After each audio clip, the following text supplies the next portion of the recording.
오늘도 하나님의 말씀 앞에 나오신 여러분 환영합니다. 오늘 하나님께서 우리에게 주시는 말씀은 민수기 19장 11절에서 22절까지 말씀입니다.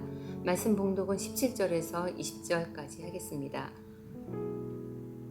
그 부정한 자를 위하여 죄를 깨끗하게 하려고 불사른 죄를 가져다가 흐르는 물과 함께 그릇에 담고, 정결한 자가 우슬초를 가져다가 그 물을 찍어 장막과 그 모든 기구와 거기 있는 사람들에게 뿌리고, 또 뼈나 죽임을 당한 자나 시체나 무덤을 만진 자에게 뿌리되, 그 정결한 자가 셋째 날과 일곱째 날에 그 부정한 자에게 뿌려서 일곱째 날에 그를 정결하게 할 것이며, 그는 자기 옷을 빨고 물로 몸을 씻을 것이라. 저녁이면 정결하리라. 사람이 부정하고도 자신을 정결하게 하지 아니하면 여호와의 성소를 더럽힘이니, 그러므로 회중 가운데서 끊어질 것이니라. 그는 정결하게 하는 물로 뿌림을 받지 아니하였은즉 부정하니라. 아멘. 예수님을 믿는 사람으로 살아가면서 제가 자주 반복하여 실토하게 되는 말 중에 하나가 내 안에 정말 선한 것이 하나도 없다라는 말입니다. 제가 속한 여러 카톡방에서 축복의 인사말을 주고받곤 하는데요. 평안하세요. 축복합니다. 그 중에서도 후렴구처럼 자주 하게 되는 말이 예수님과 동행하시는 하루 되세요 라는 인사말입니다. 저는 진심으로 제가 그런 사람이길 원합니다. 선한 것이라고는 하나도 나올 수 없는 흙덩이 같은 제 존재가 어떻게 거룩하신 예수님과 동행할 거라는 그 소망을 가질 수 있는 걸까요? 예수님이 나를 위해 죽으심, 십자가에서 흘리신 그 보혈로 가능합니다. 오늘 본문은 예수 그리스도의 보혈의 은혜로 저와 여러분을 초대하고 있습니다. 본문을 통해 그 은혜를 함께 나누고 싶습니다. 어제 본문에서는 부정을 씻는 물을 준비하는 과정이 소개되었습니다.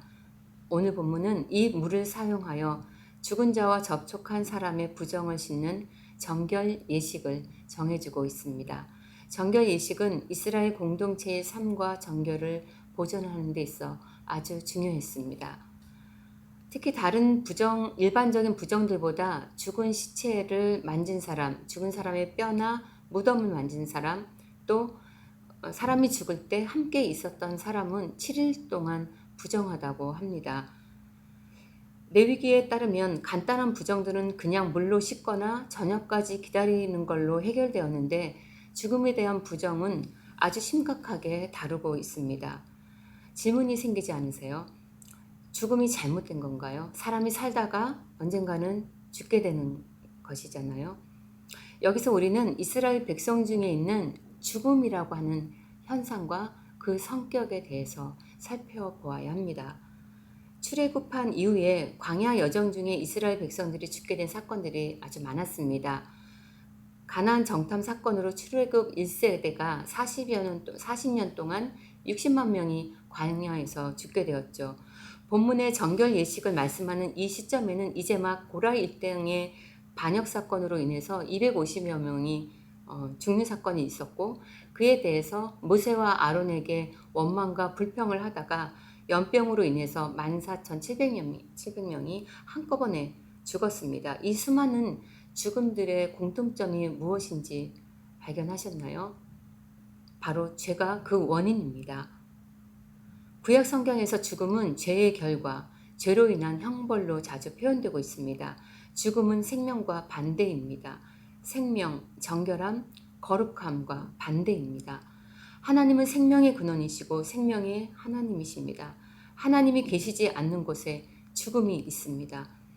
죄는 생명을 파괴합니다. 죄를 지을 때 다른 사람의 생명은 물론 자기 자신의 생명에도 해가 되는 일을 행하기 때문입니다.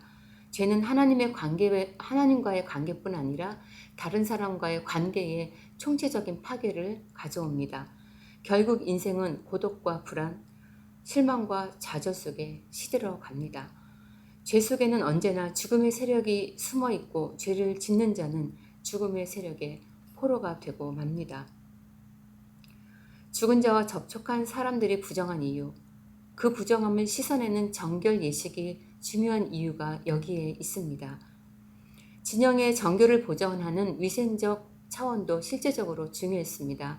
그러나 죽음은 단순히 생명을 잃는 현상이 아니라 하나님의 임재를 거절하고 방해하는 죄의 세력이었기 때문에 이 부정함을 생명으로 회복하는 정결 예식이 너무나 중요했던 것이죠.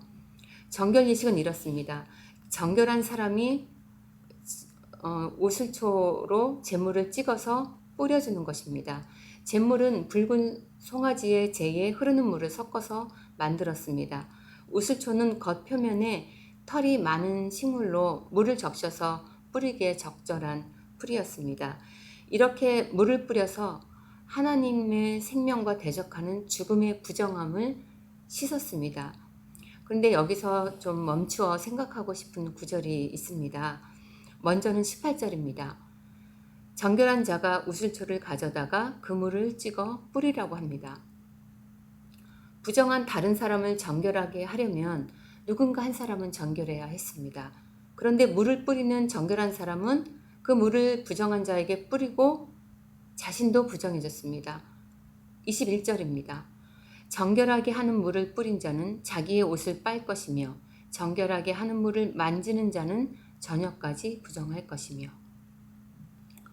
성도 여러분, 예수님은 정결하신 한 사람입니다.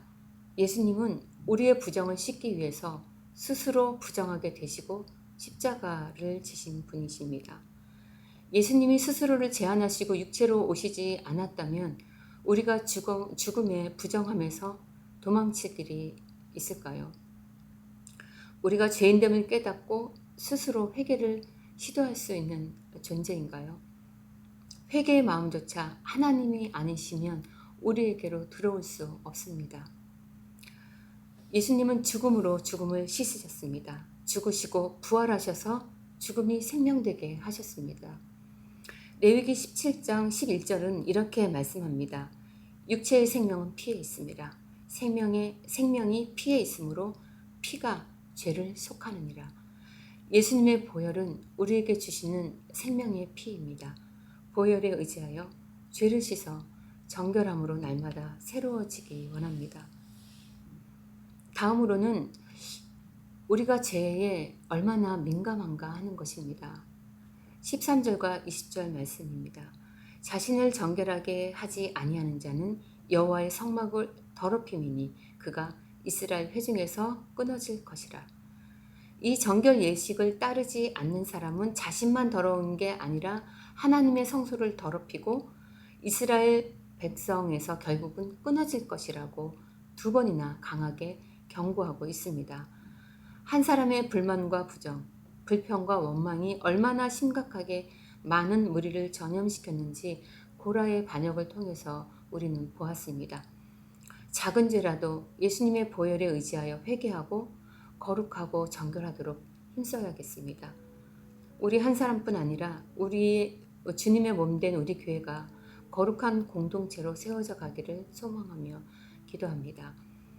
마음에 예수님의 피를 뿌리고 온전한 믿음으로 하나님께 나아가며 서로 돌아봐 사랑과 선행을 격려하고 모이기를 피하는 어떤 자들의 습관과 같이 하지 말고 그날이 가까움을 볼수록 더욱 그리하자.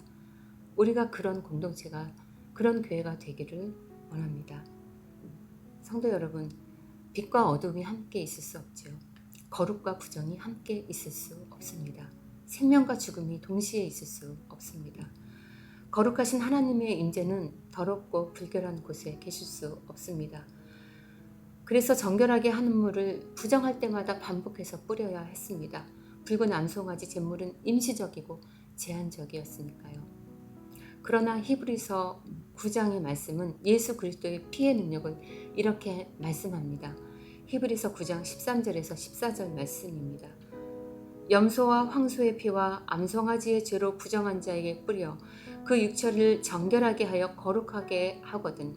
하물며 영원하신 성령으로 말미암아 흠없는 자기를 하나님께 드린 그리스도의 피가 어찌 너희 양심을 죽은 행실에서 깨끗하게 하고 살아계신 하나님을 섬기게 하지 못하겠느냐. 성도 여러분, 오늘 하루 이 말씀에 의지하고 우리를 깨끗게 하시는 십자가의 보혈을 의지하십시오. 그리고 오늘 그 정결함으로 주님과 동행하는 귀한 하루 되시길 축복합니다. 기도하시겠습니다. 하나님, 예수님의 보혈을 의지합니다. 예수님의 보혈로 저희를 깨끗하게 씻어주신 하나님의 은혜에 감사하고 찬양과 영광을 올립니다. 하나님의 백성으로 정결하게 살아갈 수 있도록 우리를 붙잡아 주시고 우리를 인도하여 주옵소서. 예수님의 이름으로 기도합니다. 아멘. 오늘도 두 가지 기도 제목으로 기도의 자리로 나가시겠습니다. 첫째, 죄에 민감하게 하소서. 정결을 위해 날마다 보혈에 의지하여 회개하고 정결한 백성으로 살게 하옵소서.